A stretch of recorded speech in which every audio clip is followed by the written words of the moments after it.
Hello viewers, welcome to UN College Digital Class. In today's class, I am going to discuss one interesting concept in compiler designing, that is symbol table. In the previous classes of compiler designing, already you have discussed about lexical analysis and syntax analysis. Already we have done some problem on parsing also. In today's class, we will discuss symbol table in details. Let's start.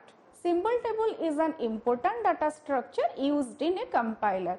We know that during compilation number of phases are used, and to perform the operation they need one data structure, and the data structure is called as symbol table. Symbol table is used to store the information about the occurrence of various entities such as object, classes, variable name, interface, function name, etc. When you are writing a program and you will pass the program for compilation, at that time the program consists of number of entities, okay, and those entities are maintained by using the symbol table. It is used by both the analysis and synthesis phases. Now we will discuss what are the different purposes for which symbol table is used. The first one is it is used to store the name of all entities in a structured form at one place. It means that when in a program you are using number of variables, the name of the variables, those are identifier, must be stored in a particular order, and the data structure which is used to store all the entities is called as symbol table. Then the next one is that it is used to verify if a variable has been declared, and the next one is it is used to determine the scope of a name. Okay. Already I have mentioned what are the different purposes of symbol table. Let me explain it. When you are writing a program, suppose in the program you have used one array, you have used some variables, then all the name must be maintained in a particular order. That is first case. Second case, so in some cases what happens, suppose you will get an error that variable is not declared. It means that suppose you are using a variable inside the for loop and by mistake you have forgotten to declare the variable. At that time, how the compiler will know this problem? The compiler will check the symbol table, and by using the entities which are maintained in the symbol table, compiler will generate an error report. And the next one is that symbol table is used to determine the scope of a variable. Okay, what is the meaning of scope? All of you must acquainted with C and C++, and you know the scope of a variable. It means that up to what extent you can use a variable, what is the life of a variable in a particular program, and that can be accessed, that can be known by using symbol table. It is used to implement type checking by verifying assignments and expression in the source code are semantically correct. Actually, what happens, suppose you are writing a program and in the program you are doing some sort of operation, and in the operation you are using int and float. It means that you are using two different data types. At that time, it is the responsibility of compiler to check the type of different data types, whether they are compatible or not, and it performs the checking operation by using symbol table. A symbol table is simply a table which can be either a linear or a hash table. It maintains an entry for each name in the following format.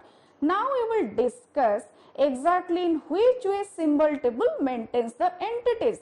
When you are writing a program, at that time suppose you are declaring a variable, you are using data type variable name semicolon. In the similar way, the syntax of maintaining entry in the symbol table, the syntax is symbol name comma type then attribute. Okay. For example, if a symbol table has to store information about the following variable declaration, let the declaration is static int interest, then it should store the entries such as interest comma int comma static. It means that interest is the identifier or the name of the variable, int represents the data type, and static, okay, it is a type, and I know that all of you are acquainted the meaning of static. It is very important and powerful concept used in programming. Now we will discuss the implementation of symbol table. If a compiler is to handle a small amount of data, then the symbol table can be implemented as an unordered list, which is easy to code, but it is only suitable for some tables only. A symbol table can be implemented in one of the following ways. Those are linear, binary search tree, hash table.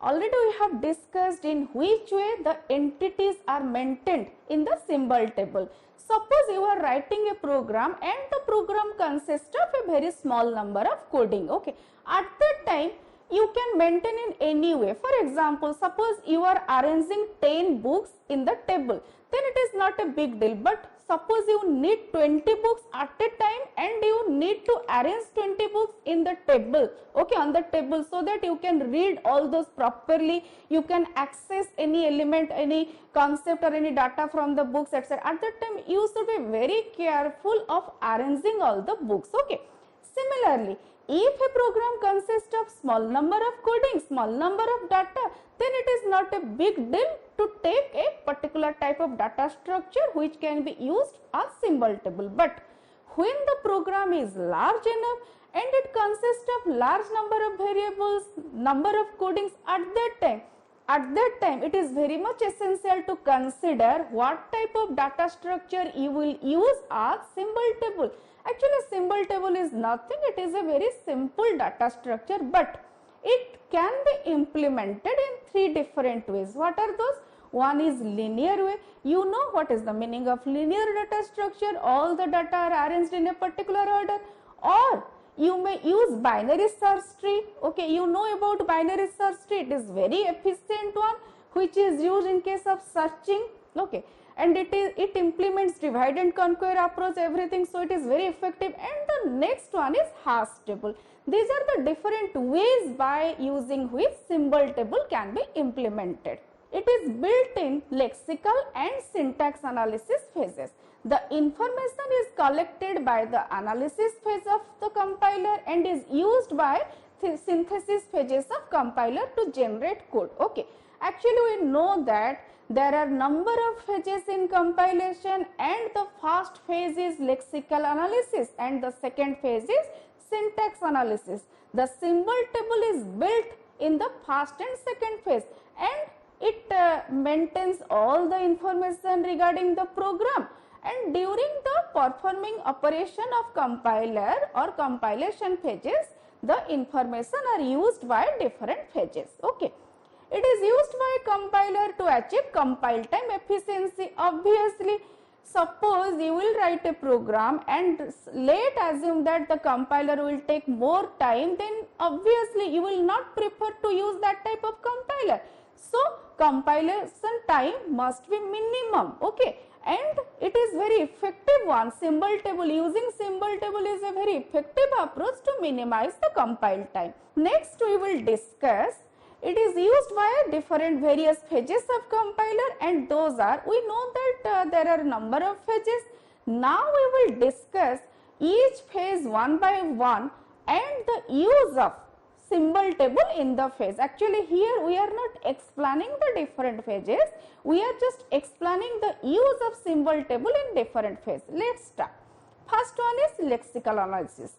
In lexical analysis phase, what is the responsibility of symbol table? Creates new table entries in the table. Example like entries about tokens. Okay, actually in lexical analysis, the information about tokens are maintained in the symbol table. In syntax analysis, adds information regarding attribute type, scope, dimension, line of reference, use, etc. in the table. We know that in the syntax analysis phase, it is the job of the compiler to check the syntax of the coding, and to perform the syntax analysis operation, it needs the information like attribute type, scope, etc.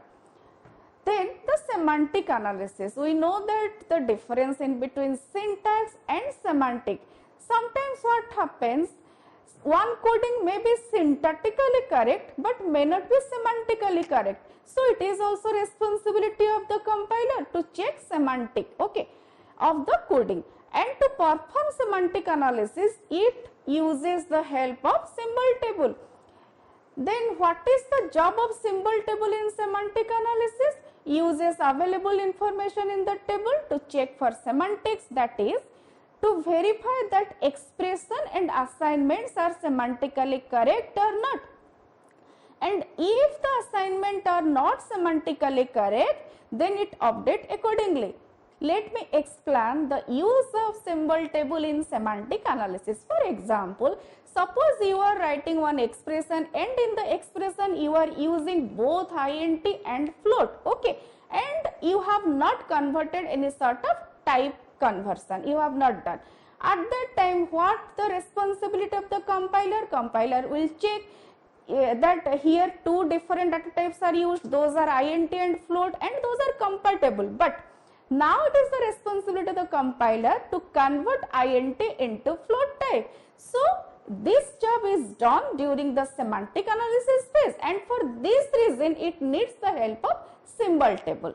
Now we will discuss the next phase, which is a very interesting one, that is intermediate code generation. Okay, it is just like that. Suppose you are in the examination hall and before writing a answer in the answer sheet, you are just writing a rough answer in the rough area. It is just like that intermediate code generation. Before generating the code, exact final code, the compiler performs this operation. It generates a intermediate code. Okay, and in this phase, what is the responsibility of the symbol table?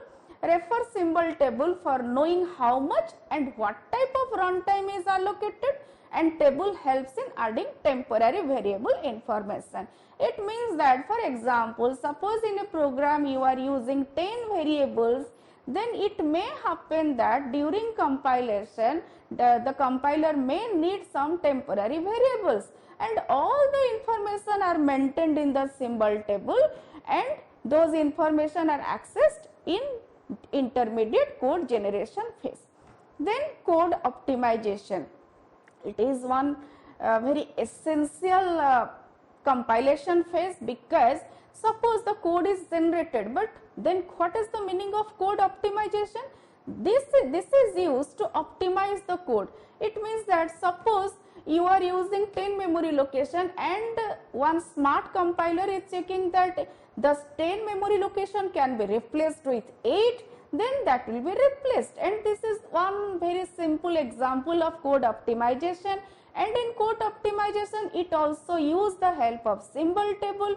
It uses information present in the symbol table for machine dependent optimization, because we know that the machine may be different on the basis of organization and architecture, and on the basis of machine code optimization is performed, and to perform the code optimization the symbol table is used. Then target code generation. In target code generation, symbol table is also used. Generates code by using address information of identifier present in the table. Actually, what happens when you are writing a program, suppose you are writing int ABC, you know the meaning of ABC, but system will identify ABC by using the addresses, and the information about the addresses are maintained in the symbol table. Okay. Now we will discuss in detail about symbol table entries. Already we know that whatever program you are written, all the entities are maintained in the symbol table. Now we will discuss little bit in details. Each entry in symbol table is associated with attributes that support compiler in different phases. Okay. Items stored in symbol table are variable names and constant. Next one is procedure and function names. Next one is literal constant and string. Next one is compiler generated temporaries. Next one is label in source language. Now we will discuss about operation of symbol table. The basic operation defined in a symbol table include, here I have used a tabular representation of operation which are used in symbol table. Those are, first one is allocate. Allocate is a function which is used to allocate a memory space in symbol table. Why? Because it needs one empty symbol table and it needs to enter one symbol in the symbol table, and for that reason we need a memory location, and to allocate a memory location, allocate operation or function is used. If you are acquainted with C and C++, you must be acquainted with memory allocation function like malloc, calloc, etc. Allocation function here is also similar to that. Then next one is free. We know that free is a function which is used to free memory location dynamically. Obviously, it is not static memory allocation, it is dynamic memory allocation. Whenever any entry is required, that will be allocated in the symbol table. Similarly, whenever any entry is no more required, that will be deleted by using free, and free is used to remove all entities and free storage of symbol table. Then lookup. Lookup is a function or operation which is used to search for a name and return pointer to its entry. For example, suppose you have used one array and let the array name is A, okay, and whenever in the program you are using array A, at that time the compiler will check in the symbol table, and if it is available, then it will return the pointer to of the array. Then insert. Insert operation is used to insert a name in a symbol table and return a pointer to its entry. It means that already one symbol table is created, it contains so many entities, and again you need to insert one more. At that time, insert operation will be used. Next one is set attribute. It is used to associate an attribute with a given entry. For example, you are writing static int A. Here the identifier is A and the attribute is static. So set attribute operation is used. Similarly, get attribute. Get attribute operation is used to get an attribute associated with a given entry. It means that suppose during compilation at any moment compiler needs to know the attribute type of a particular identifier, at that time get attribute operation is used. Here I have represented the symbol table and the different phases in a diagrammatic way. In this diagram, it is clearly visible that when you are writing a program, the program is written in high level language which is taken at the lexical analyzer phase, okay, and the lexical analyzer perform the lexical analysis and then it pass the output, intermediate output to the syntax analysis phase or syntax analyzer. In this way, each phase perform operation and it pass the output which is intermediate one to the next phase. But to perform the operation, they need the help of symbol table. What we have discussed just now. Symbol table is very simple one. It is just like a data structure. You know about stack, queue, array, linked list, tree, all those are data structures. Symbol table is also a data structure which is implemented either in a linear way or by using BST or by using your hash table, okay. And in this diagram, it is also maintained that one error handling is used, okay. Actually, during lexical analyzer, during syntax analyzer and all the phases, maybe some error may be generated, and to handle all those error, the error handling routine is used. And in this way, symbol table is used in all the different phases because all the entities are maintained in the symbol table, and the different phase of compiler to perform their operation, they need the help of symbol table, because without using the symbol table they cannot get any sort of information, and for that reason symbol table plays very important role, and at the end the target code generation generates the assembly code. In this class we have discussed what is the job of symbol table and how the entities are maintained in the symbol table, what are the different operations which are performed on symbol table, and why symbol table is so much essential in different phases. Actually, I have explained symbol table at introductory level. In the next class, we will discuss exactly the data structure in a linear data structure, how the symbol table will be implemented, in binary search tree, how the symbol table will be implemented, and what will be the structure in case of hash table. In this class, only we have discussed about the introductory portion. I hope you have got some basic concepts on symbol table, but still if you have any doubt, then please write to me in the comment box. Thank you so much for watching. Have a great time.